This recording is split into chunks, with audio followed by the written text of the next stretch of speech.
podcast. Tune in for everything you need to know to stay in the know regarding the automotive industry.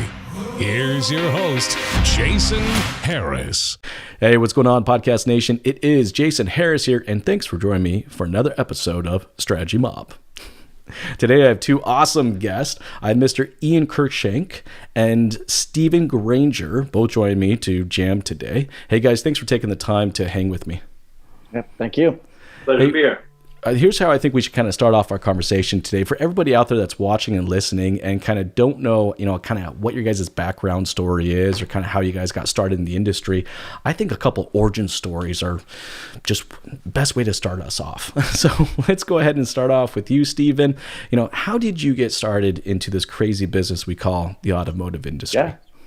So I've been in the space for a little over 16 years now. Started selling Volkswagens and Audis. Before that, I was a recruiter, had my own recruiting agency. The .com bubble burst, and nobody really needed a recruiter anymore. And I was super passionate about Audis and Volkswagens. And my wife at the time was like, why don't you go sell cars? So I went to the local Audi store, drove up in my convertible TT. My boss later told me, dude, you had the job. You drove up in a TT and you had a resume. Like, we don't see that. Did that for about a year, and it was the hardest job I've ever had in my life. Like, selling cars is brutal, and it taught me a ton of valuable lessons just about selling and just people, skills, and life, really. And then I went to work for a couple different companies selling digital advertising, Cars.com, Auto Trader. At the time, I worked at the magazine. That's how long ago that was. And then I got recruited by this little company that was just starting to go dealer facing. May have heard of them, called Carfax. When I started there were, I think, 12 of us talking to car dealers. I was the first person in the Southwest United States dealing at the dealer group level. So anybody from 4 to 20 stores. Like I said, when I started, we all fit in one little conference room in the corporate office. By the time I left 11 years later, we had to rent an entire hotel to put the dealer-facing staff. Went through different roles there, mainly focused on large dealer group account management. Was a trainer for a period of time. After leaving that, went to work for a couple different startups in the auto space, trying to help them launch their product, get it out to dealer groups. Went to work in a dealer group, a 7-store group, as the BDC Internet Director, which was, again, really helpful. As a vendor, taught me a lot about how bad vendors are and made me think, like, was I like that person? Right. And just the value of dealer management, realizing, I would get to the store at 7 a.m. and leave 10 at night sometimes. Right. And I didn't mind meeting with vendors if they brought value and actually left with something that I could take and make my job better and make my team better. It was the people that would come in and just kind of shoot the shit for 30 minutes. And I'd be like, this is cool. I appreciate it. But now I leave at 10:30, right? Like, so it was really helpful for me from the vendor side to think, okay, how am I helping a dealer when I'm sitting in front of them? What am I bringing as value, right? During all that time at Carfax, and then after leaving Carfax and working at the dealership, I kept seeing kind of an issue that was dealers were facing, and no one was really coming up with much of a solution for it. And that's where the idea for my current company, Recall Rabbit, came from. We're a startup in Austin, Texas, helping dealers connect to solve recall issues on their used inventory, and been doing it now. Recall Rabbit's been around about a little over a year. I've just been doing, it's kind of ironic. I went full time in January. On paper, not the most ideal time to go full-time on your startup right before a world pandemic. But we've actually seen some really good success, and it's been really exciting for me to see not just that we're growing, but the tool that we're providing actually really does help dealers, and especially right at this time. And that's been a really cool thing to see. Yeah, it may not be the best time to go full into it, but hey, what a perfect time to to be in the industry with a great product. I will have to say, and I'm going to give you this award, Stephen. I don't know if anybody's given this to you yet. I'm going to give you the award for like the coolest logo of a thank vendor I've met so far. I don't know if you can see it, but it's like this like Evil Dead looking rabbit with like these two wrenches. And I'm just gonna say you have to send me one of those shirts. That's Okay. just I saw the logo. I want to give you props for that. I apologize. I digress. Anyways, Ian, well, you're no stranger to this industry. You've been around the block a few times. Let's get that origin story that is Ian Cruickshank.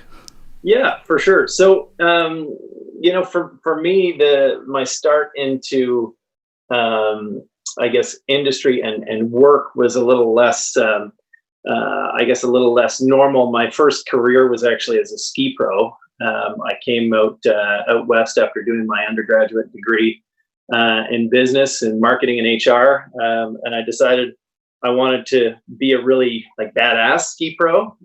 So I decided to go to Whistler and spent time on the mountain there. And I got distracted a little bit and ended up staying there for about 3 years. So that was a lot of fun, back and forth between Australia, teaching skiing at a place called Mount Hotham, and teaching skiing at Whistler Mountain and supervising the private lessons. And really, it was my first kind of step into management and handling a big budget. Handled about 120 ski pros under my supervision and about a $6 million budget. So it was, a real job, kind of camouflaged as a ski bum. So that was a ton of fun. Dude, you were a ski bum. Let's just admit it. Come on. Let's be clear. And I skied 250 days a year, and then the rest of the time I was by surfing. definition is a ski bum. Yeah, it wasn't a bad situation. Last year I skied once. This year I was supposed to go skiing late March. Oh, what bad timing. It didn't happen so much. So, basically when I was up at the ski hill, I decided, I really wanted to make use of my degree. And a friend of mine who actually worked for me in the ski school introduced me to a few folks in radio to get into advertising sales. Mostly because I looked at working agency side and sort of the more typical kind of cassette, OMD, the bigger agency folks. When you enter into that environment, unfortunately, you can't really earn enough to pay off the debt you incur as a ski pro. So that didn't really work too well. So I decided to go the sales route, and really, enjoyed that aspect. Similar to you, Stephen, learning pretty quickly that the sales route is tough. Some of my early customers, one of my favorites was a Ford store, actually in the valley between Vancouver and Whistler, a place called Sea to Sky Ford, aptly named. And I remember one occasion when the GM of the location was telling his sales team members that they had it easy because at least someone came into the location with the intention to buy a car. No one ever calls a radio rep and says, "Hey, I want to buy some radio." We're like the ugly stepchild of traditional media. So it was a good place to cut your teeth and learn the sales business and get into that. But fairly quickly, having got past working in rural markets, got into the city and was selling Jack FM radio. And I got really excited about digital, really excited about the different opportunities that we had there. And of course, at the same time, wanted to expand my capabilities and wanted to take on a managerial role. And I got approached by the folks at Pacific Newspaper Group, which is part of Post Media now. And it was to go over and help them with their management, but also to help them with their digital transition. So I spent about 3 years at Post Media, helping them shift their team from being traditional salespeople to being digital, or true digital as they were calling it back then, salespeople. And that was quite an experience. My mentor and I, a fellow who had been there for a little while, we would talk over coffee that we were trying to save the newspaper business. And it was a process, and we had a lot of success, frankly. But at the same time, we all have seen the size of newspaper companies now, and seeing the $250 million company go down to about maybe $30 million company, that sort of thing at this point in time, was pretty interesting, at least for that part of Post Media. I left that organization to work with a digital pure play, a company called Wishpond, and that was my first sort of startup experience. or first smaller company experience. They were truly a startup. Since then, the companies that I've been working with have been smaller companies, but that have been around for a good long time. Getting into pure autos, because, as a radio rep, you sell multi-vertical. So I spent a lot of time working with autos folks, but working with insurance, working with local retail, working with all sorts of different stuff. Getting into pure auto was with a company called Speed Shift Media, a great company out of New Westminster, near Vancouver here, that provided digital marketing tools or inventory marketing tools for folks like, actually similar to the folks that Stephen has spent some time with. So for Auto Trader, for Cars.com, for Carfax a little bit, for Edmunds, for Jumpstart, we provided dynamic inventory display technology for them. And then we built a network out that enabled agencies and dealers to make use of the same technology. So I spent about 5 years with those folks and really just had a fantastic time. And it's really where, for me, I realized, with the help of my, then very young son, I've got a 6 and a 9-year-old now, they really got me into cars. I wouldn't have called myself a car guy at that point in time. Their enthusiasm for the fact that Daddy was working with cars was really something that propelled that interest for vehicles themselves. Also, an experience with the Porsche driving experience day at a Mission Raceway at a racetrack. I've done that before. That'll pretty much make anybody an enthusiast. The PTS lineup, when it was first launched, blew my and Steve Barker, who was mentioned a little earlier as we were prepping. So shout out to Steve. But he and I got behind the wheel of every Porsche that was being offered that season, and I was completely hooked. I'm a Volvo driver primarily, and I've driven Volvos probably for the last 5 cars, and that won't change. But the weekender eventually will be that the Targa GT3, that kind of thing, or something along those lines. It's something along those lines. Yeah, just an extreme monster of a machine. Yeah, that'll be my weekender. Sounds good. Yeah. We got to have a little fun. First, we got to do some work, and that really brings me to Leadbox. I was approached by a very good friend of mine that I've known for a long time, and a fellow named Rob Barber, who is co-founder of the now combined organization. So he was co-founder of Drive Media that we merged with Leadbox a little while ago. And the organization that we've got today really got me excited about their real use of technology to solve for agency problems. So I would say, in many respects, on the surface, we look like a fairly typical agency that is providing website, digital advertising, and other more typical solutions, as well as a number of technology solutions that we've built along the way, and technology that we use every day to take care of the problems that we need to deal with. So the things that we deal with internally, dealing with inventory marketing, making these things more seamless, dealing with video and creating, I used to create dynamic display ads. Well, now we're into dynamic video, we're into dynamic search, we're into all sorts of different pieces of the puzzle. And there's a real great opportunity to help not only our organization with technology, but to help many others. So it'll be interesting to see over time how our organization evolves. But that's me in autos, and like many of us, I've been bitten by the bug, and I won't be going anywhere anytime soon. That's what happens to all of us. We all get bit by the bug at some point, right? Yeah. Hey guys, all right, let's, you know what? I want to get into kind of my first question for you guys. I want to kind of start off with just kind of what's the current norm for you. The cool thing is you guys both work in a unique, aspect of the business. Stephen, for yourself on the service and the recall side of the business, which we were kind of talking a little bit off camera, which I think is a great opportunity for dealerships. I mean, when we're talking about, messages and what messages you should be putting out there, and what is, a good reason, for someone to come into the dealership for us to give us an opportunity to reconnect, they may or may not want to do it, but still it's a message that's easily consumable. And then, for yourself, Ian, on the technology side, boy, we've had to rely more on our technology vendors as an industry than we've ever had in the past. So I'd love to hear from both you guys of what your kind of current norm is. Stephen, I'll start with you. Yeah. So it's been really interesting for me kind of seeing everything that's gone on over the past probably 4 to 6 weeks, right? I've jumped on a lot of industry calls. And it's been fascinating to watch everybody tout about how we're changing the world.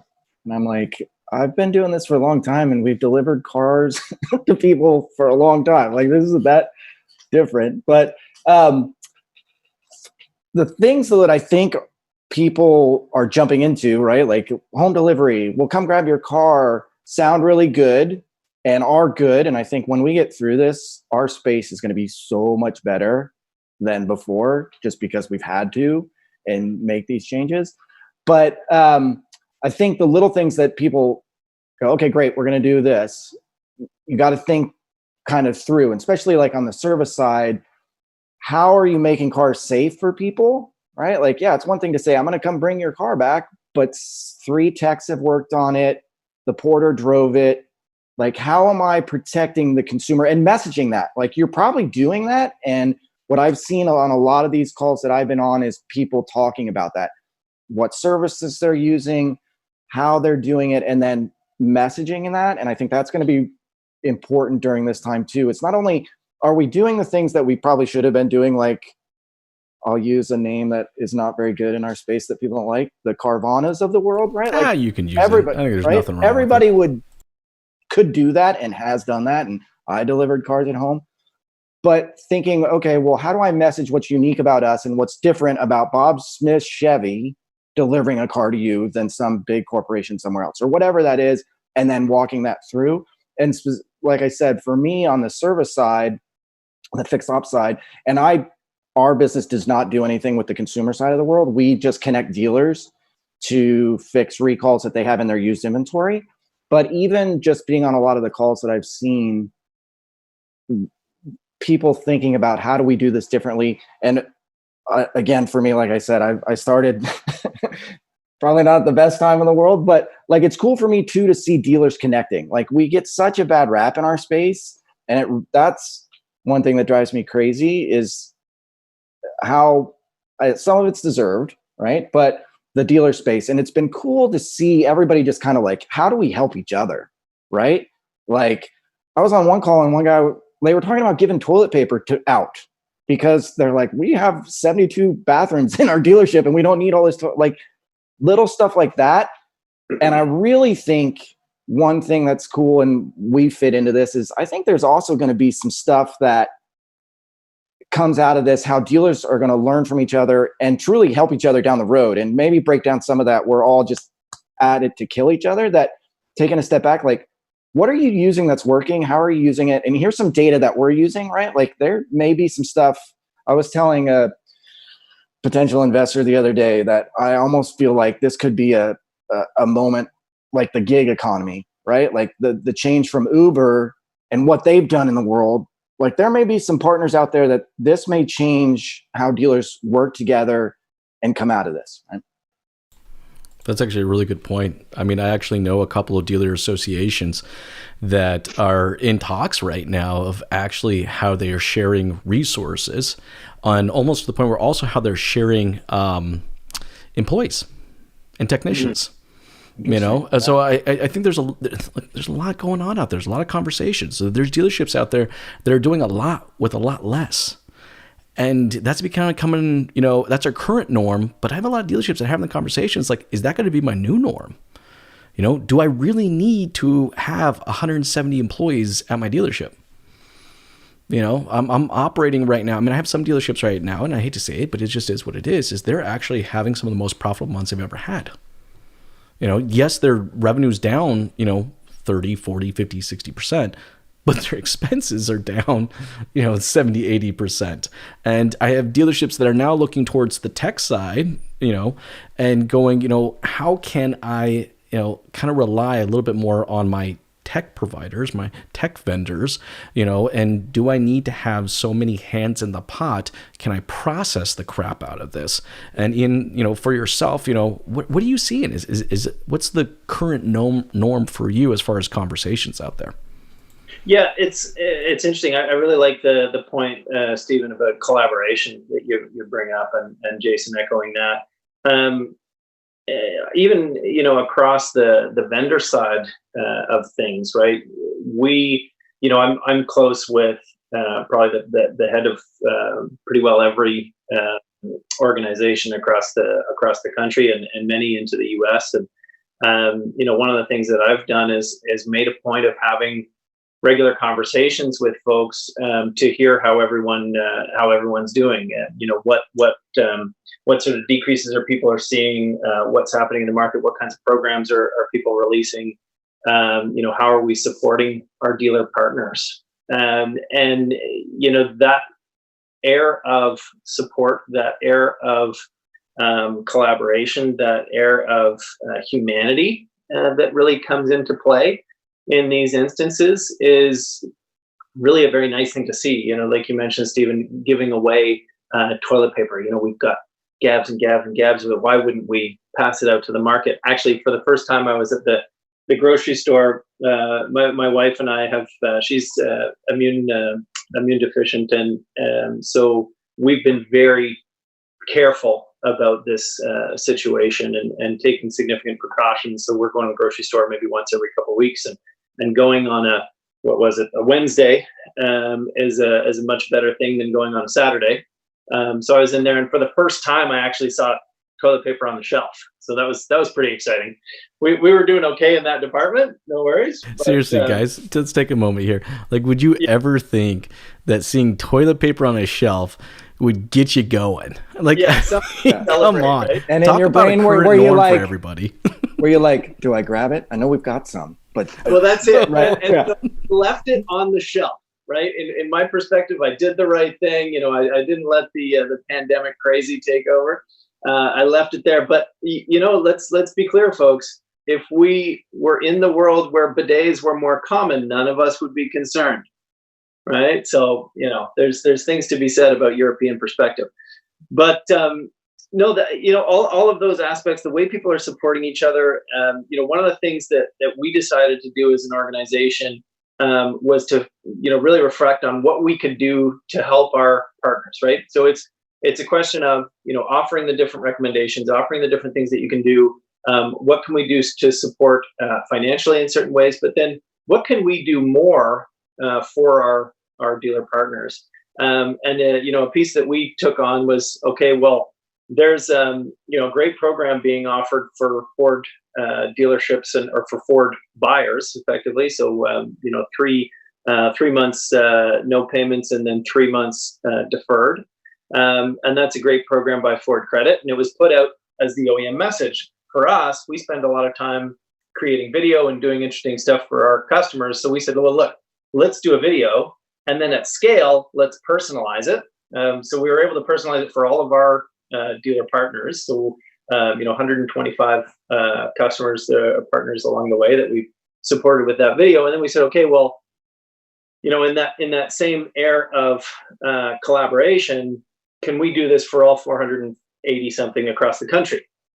Well, yeah, we can, no problem. And we can distribute it with the other 2 certified partners for Ford. So in supporting both of them, or offering our support to both of them, and then to anyone who wasn't, a partner store within the Ford program. So that's, it's about asking yourself, is it toilet paper that you can distribute? Is it a video that you can distribute? Is it team members and exchanging of team members that you can support the situation with?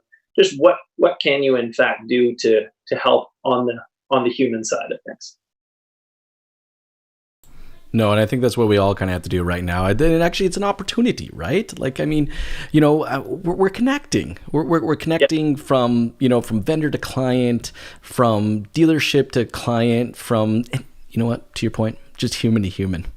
Yeah. Like, You know, like just having conversations. You know, I have a list, and I'm sure you guys probably do too. It's just, you know, people that I just, you know, I guess I've always wanted to have more of a regular, you know, relationship with, you know, and it's like now it's like I don't feel like I have to just call a dealership with the sole intention to sell them something, but just to do a check-in of like, hey man, how's it going?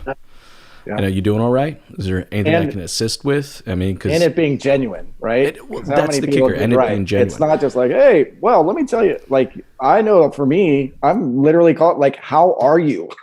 I haven't heard from 3 days, and I'm worried because you could be gone, right? Like that's how fast somebody could get sick, and so out of a genuine concern, I find that I'm spending a lot of time right now just kind of consulting with dealerships and whatever I can, you know, from operations. I never thought that I would have spent this much time researching the chemical properties of sanitization products so that I can better educate, you know, customers. Like I don't sell chemicals, you know what I mean? But it's like I see a problem with dealerships out there right now saying that they're going to sanitize vehicles, because that's a bold thing to say. Like you can't just come out and say we're going to sanitize it. I watched a dealer group that's one of our clients the other day put out a video, and they're like, you know, every single time a car comes in for service or goes out, we're sanitizing it. And they showed this video of someone literally spraying some chemical into a rag, wiping down the handle, wiping down the steering wheel, wiping down this shift knob, and then that was it. And I was like, dude, that is not sanitizing a vehicle. You can't say this. You're opening yourself up for a big, you know, possibility of even a potential liability issue, right? But with that said, though, look, I actually think that's a good segue into what I think the new norm is going to be.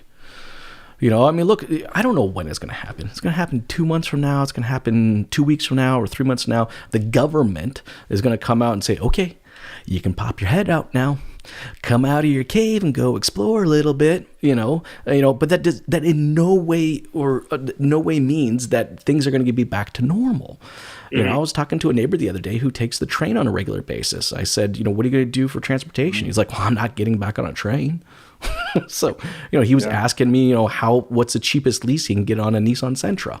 And I was like, he's like I'm like $300 a month. And he's like, I'm just going to do that, you know? So like a lot of people are beginning to prepare themselves mentally, you know, for what that new norm is going to look like. And I would love to get, you know, both of your guys' thoughts of, you know, what that new norm looks like. Stephen, I'll start with you, and then Ian, I'll come over to you as well for the same question. Stephen? It's funny. I was watching Bloomberg yesterday, and they were talking with someone about that, and specifically like ride sharing.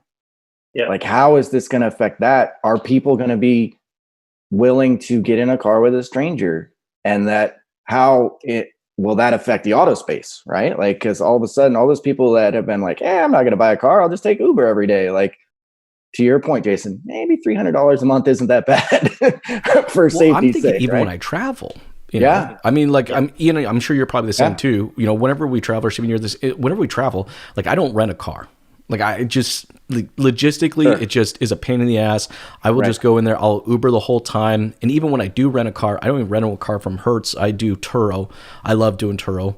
Like, I love driving other people's vehicles. But now I'm like, I'm not going to do that anymore. Yeah. Sorry, I didn't mean to interrupt you. No, continue. Yeah, but it's interesting because, I know for me, and I don't know how you guys, like, I get so focused on what my world is and what I'm dealing with. Hearing other people in the kind of in the space has been interesting, because it's just, again, what is going to be the new norm? How are dealers going to face customer, right? Because once you do open the tap, imagine having a complete service area filled with people, like, right?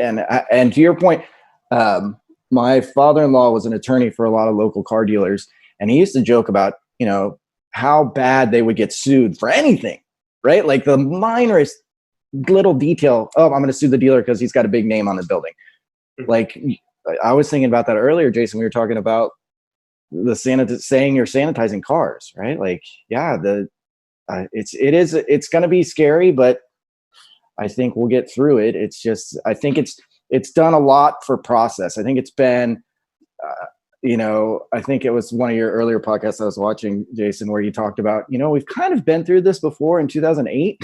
Like, we'll get through it again, and we have short-term memories, but I think it's going to force people to be better. And I think that's what came out of I mean, I was right in the thick of it in 2008. Like, it's crappy to say, but we got rid of a lot of dealers that probably shouldn't been in the space anymore. Right. And I know that's terrible to say, but like, it really made the dealer space better, more customer focused, force people to be more digitally oriented. And I think a lot of that's going to this is that next kick in the pants for people. It's like, okay, I've been hearing forever, I got to really be focused on digital. I got to use technology better. But I think also this has done something, and you touched on it. I think it's made people take a step back and it's been easy for the past couple of years. Easy is not the right word, because there's nothing easy about selling cars. I don't want to say that. No. Look, that's actually a good point. Easier. We've had double-digit gains, like quarter after quarter after quarter for like the last 4 years straight. I mean,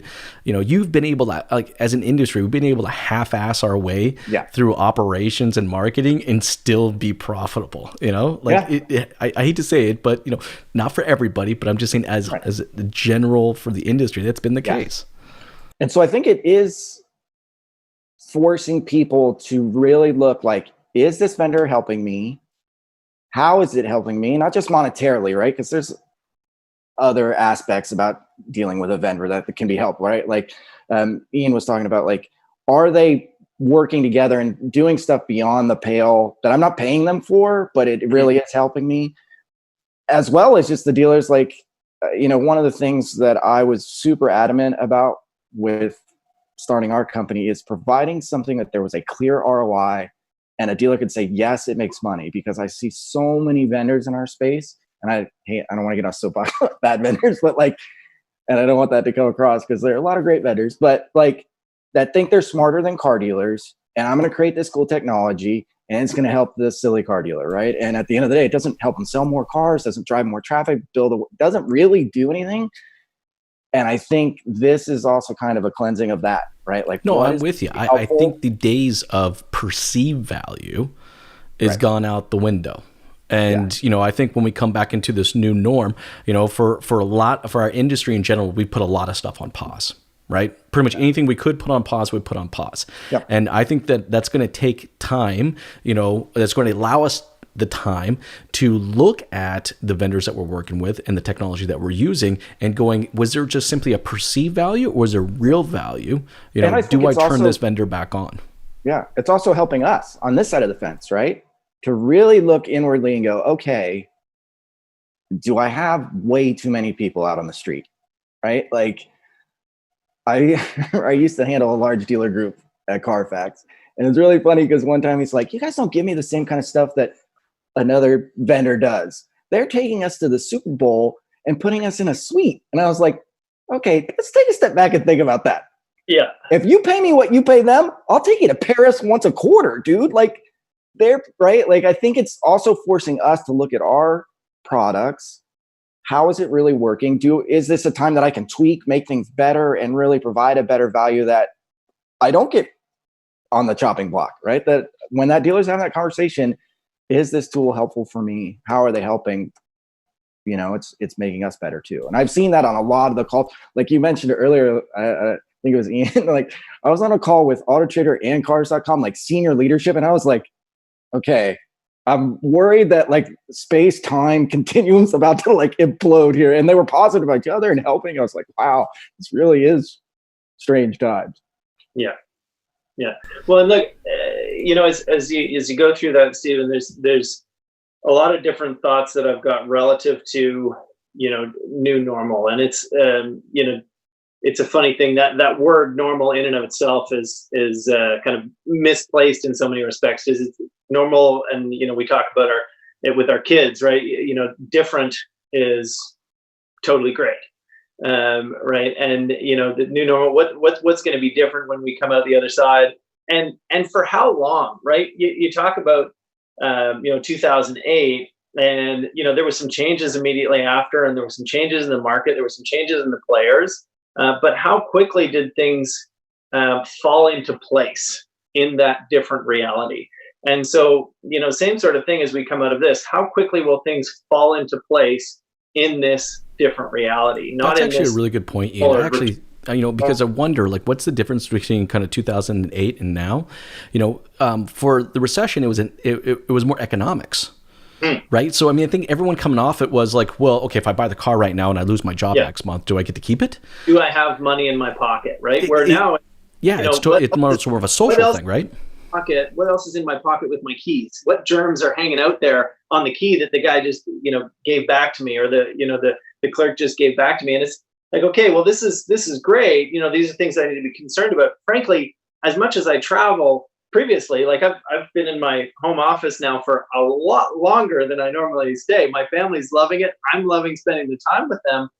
But realistically, every other week I would typically be on a plane. Now, I have the stuff in my bag to wash my hands. I've got my hand sanitizer here. I'm always taking these precautions. I don't touch doors with my hands. Give me a break. Like, that's never going to happen. I elbow the handicap button. I'm already carrying myself in a way that is very cautious, because frankly, I think in our business, in our roles, we can't afford to take a sick day, right? So now, you bring it into, okay, am I going to jump in an Uber? Am I going to do this and that? Well, frankly, I probably still am, because I'm already taking significant precautions and being careful, and I'm not like sucking my thumb after I get out of the car and that kind of thing, right? So we're being really careful in that regard. The conversation around process and how that's improving, we've been having a lot of conversations about digital retailing, and frankly, I see it a lot as a misnomer. I think people think digital retailing is synonymous with e-commerce. To me, e-commerce is an actual transaction online. Digital retailing can be all the things that precede it and a transaction online. Yeah, it's more like a process. Yeah, exactly. And the process, depending on where you're from, is going to affect, we're going to need to make more and more changes. And it was interesting. I was chatting with a senior team member at an OEM earlier this week, and we were looking at the list that I perceive to be kind of the 7-8 steps towards a transaction, towards the completion of a transaction.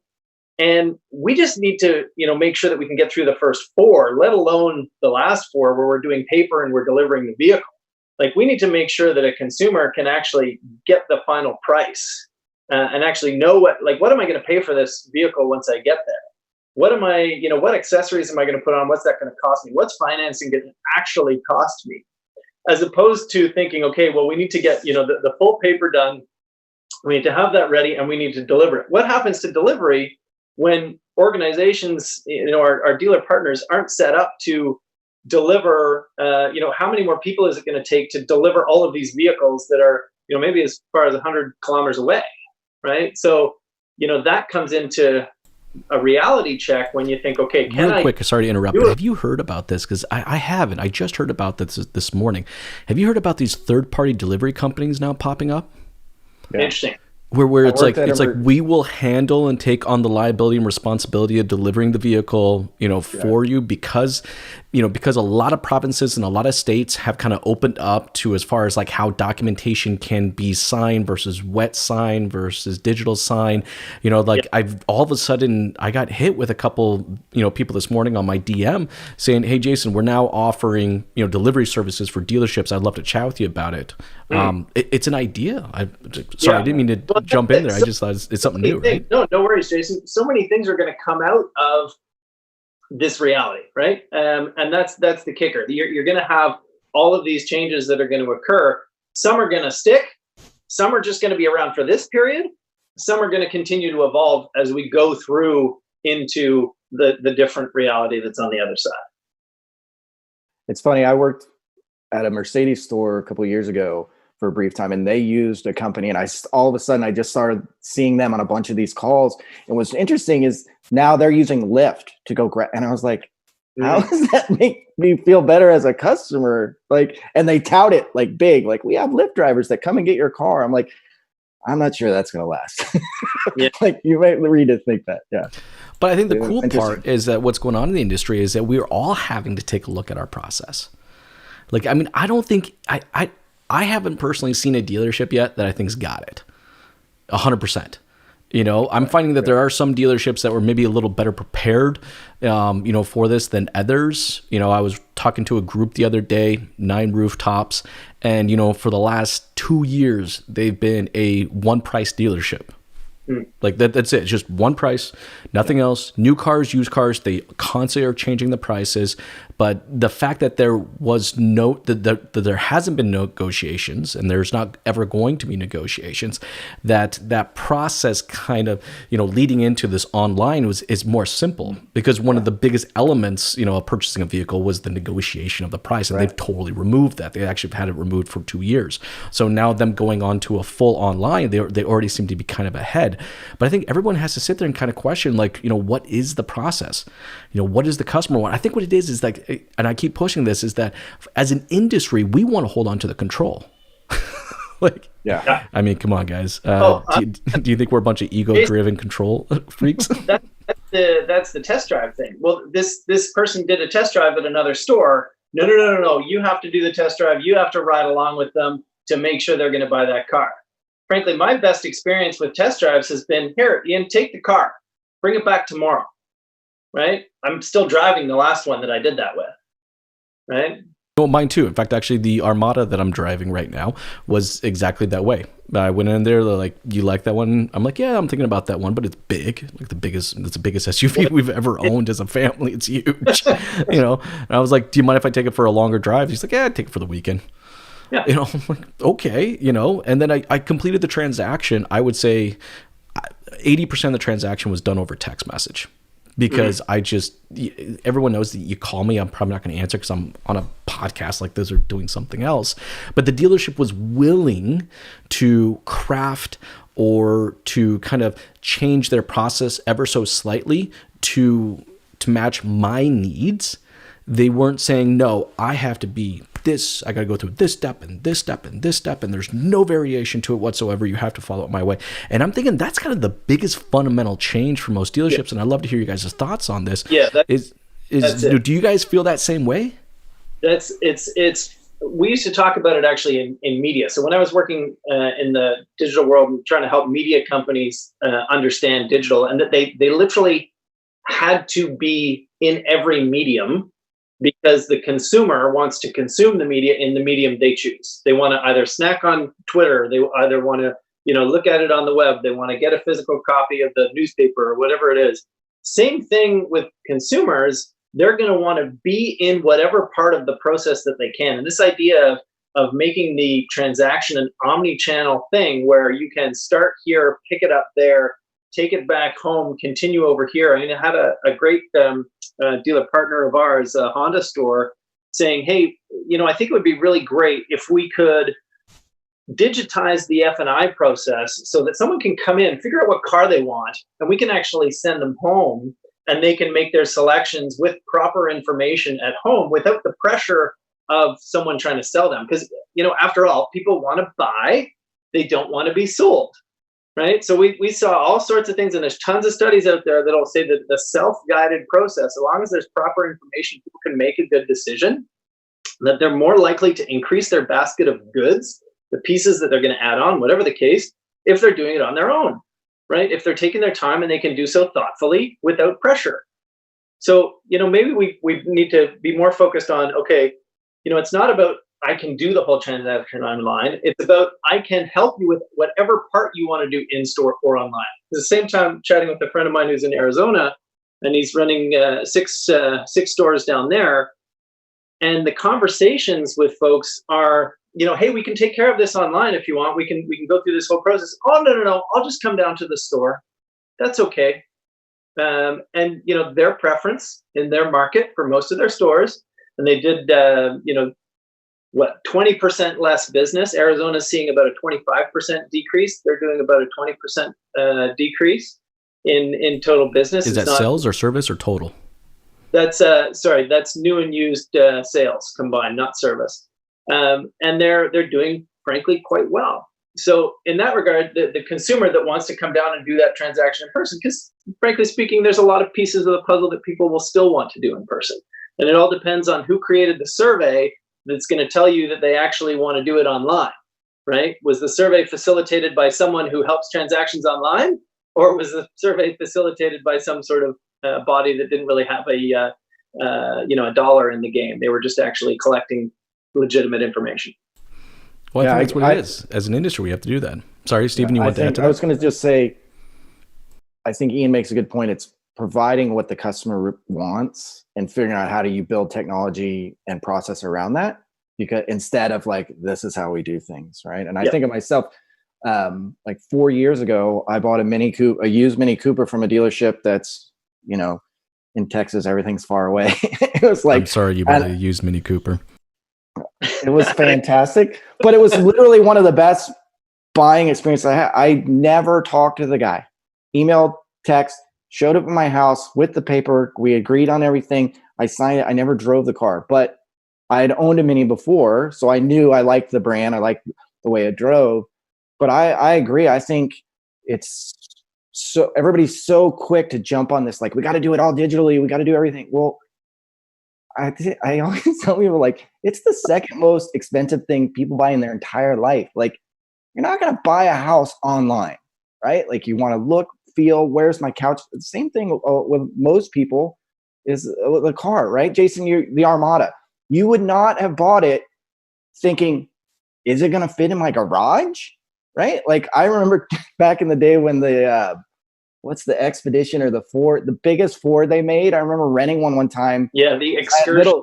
Little teeny kids, and we were going to take a road trip. I bring it home from Hertz, and it's this far out of my garage.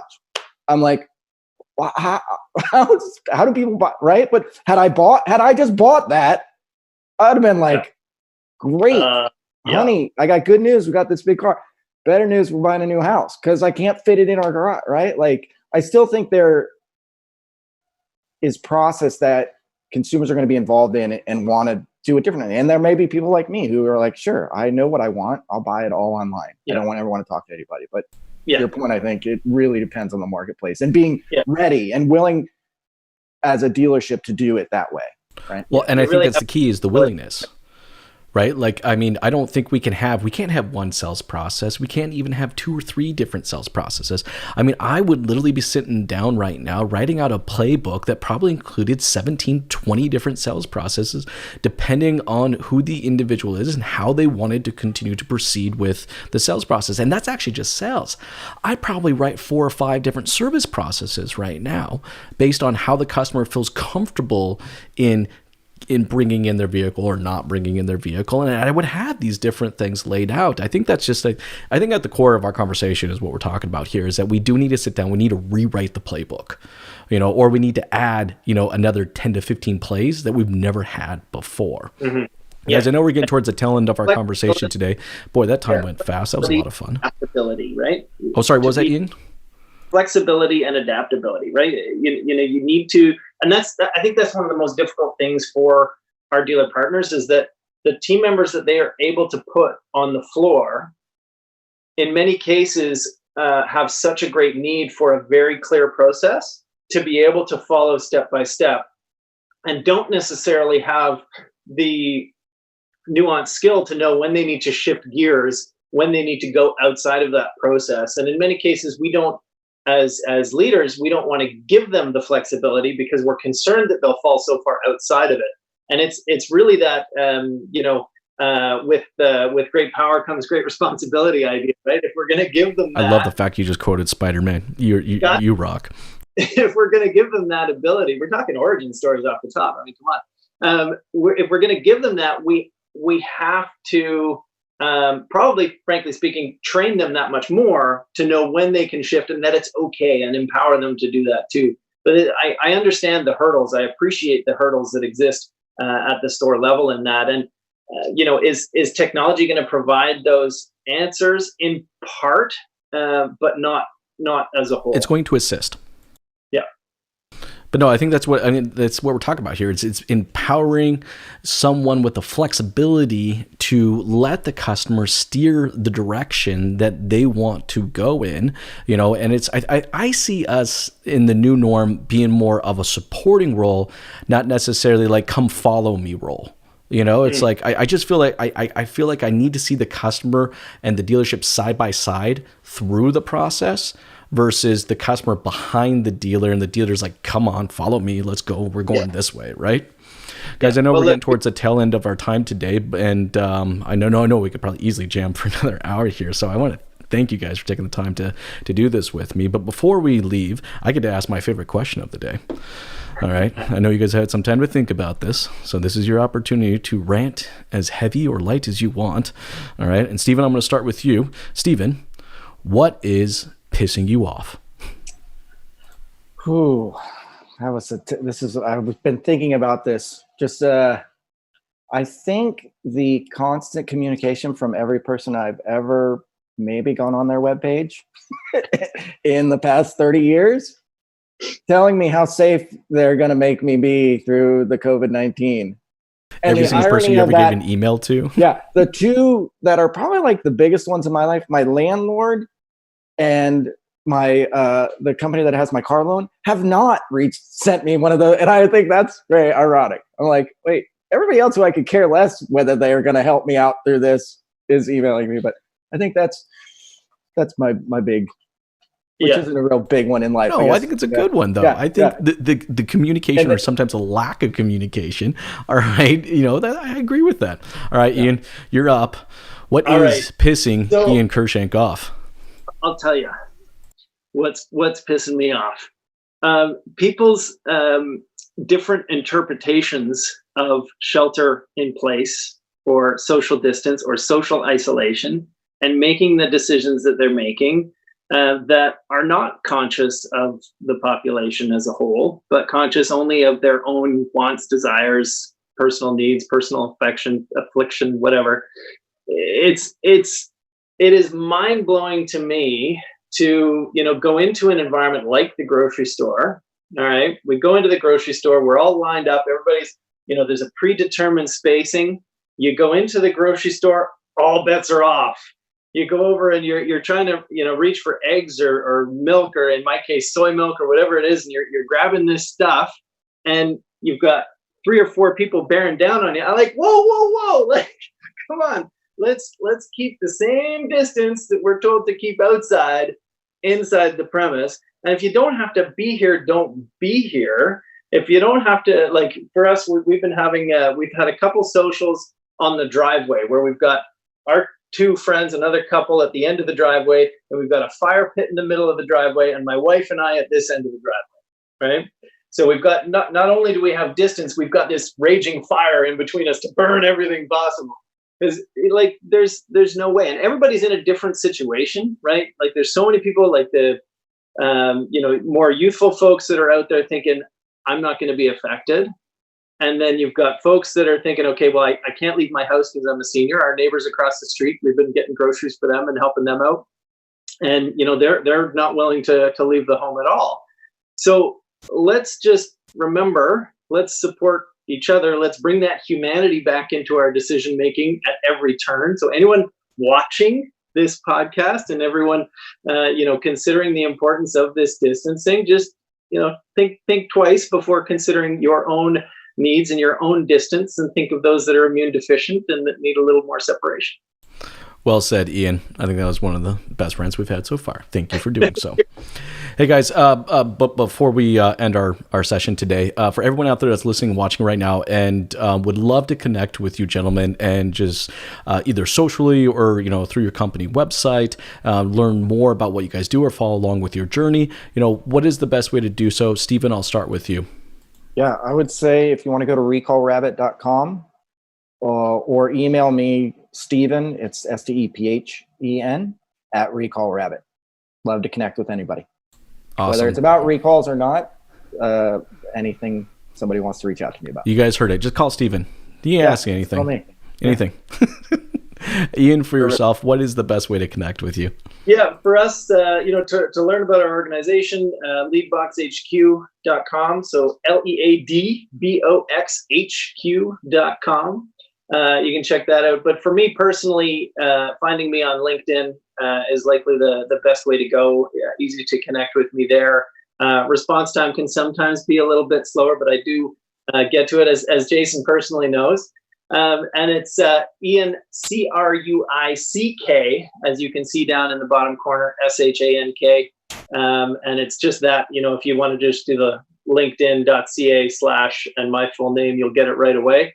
Or you can search there. But frankly, through the website, and my email address, easy enough, is just ian@leadboxhq.com. And it's not Leadbox, as some people outside the industry think sometimes. It's Leadbox. That's awesome. Hey guys, thanks again for taking the time to jam with me. You guys have an awesome day. Thank you, too. Jason. Thanks guys. See ya.